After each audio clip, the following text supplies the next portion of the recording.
Alright, what's up, ConnMovieMaker viewers? This is Nate, and today I'm bringing you my personal top 10 favorite games of 2013.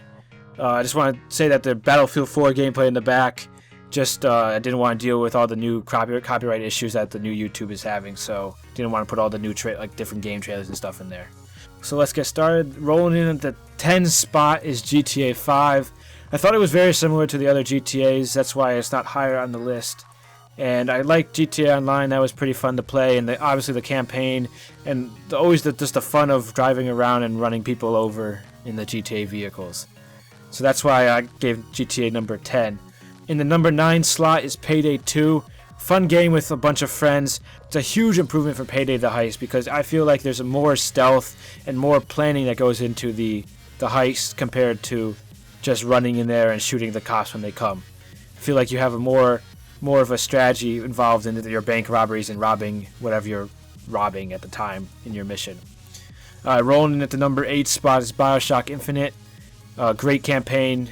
As always, BioShock is an awesome series. Love all the weird trippiness of it and everything. I thought BioShock Infinite, the campaign, the ending was very, very confusing, but also awesome at the same time. Rolling in at number 7 is Battlefield 4.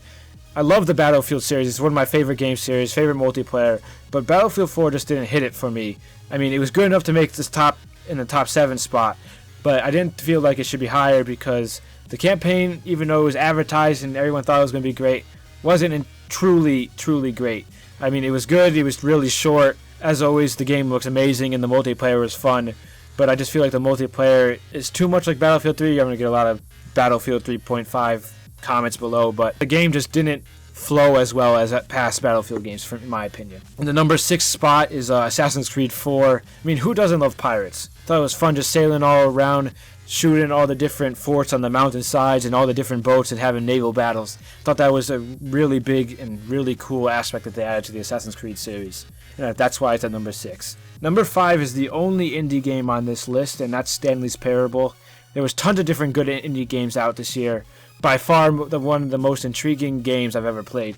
Just like the narration and like what the narrator says as you play the game and you walk through it. I won't spoil anything, but all the different routes you could take in the game.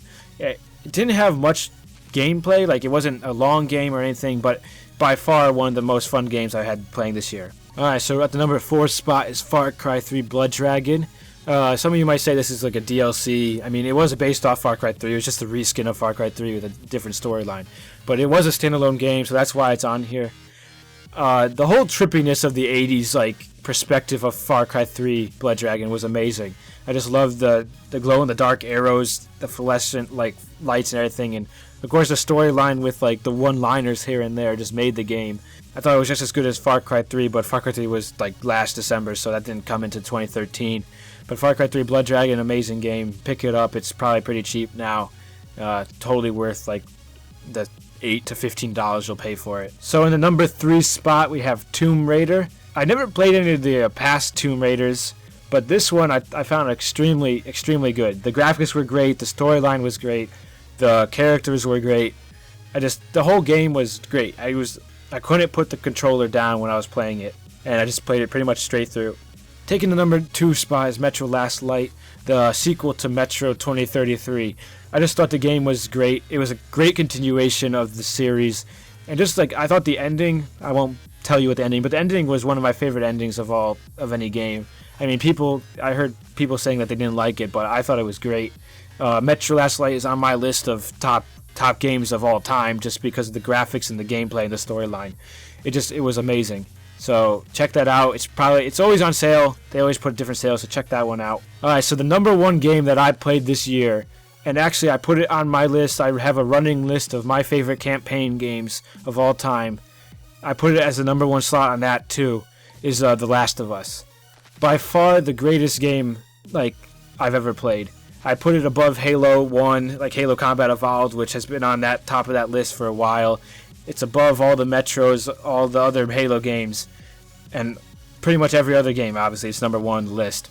So, I don't know, just the way that they put so much detail and so much perfection into the game. The campaign was amazing. The multiplayer was fun to play. The campaign, going back to that, great graphics. the most emotional storyline I've ever played. I was tearing up in the first 10 minutes of the game. That's how great it was. You'll know if you played it. The gameplay was fun, the graphics, the story.